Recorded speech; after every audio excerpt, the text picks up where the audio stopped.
tranh của mẹ chỉ màu trắng đen, nỗi đau của mẹ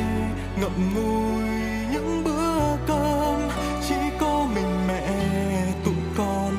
chẳng thể bên nhưng khi mẹ cần.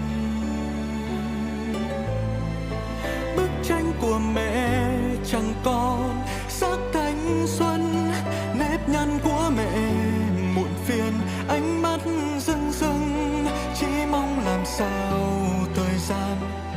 đừng trôi thật mau để con được ở bên. Vẽ lại bức tranh của mẹ, sửa lại những nỗi đau của mẹ, con sẽ tô thêm màu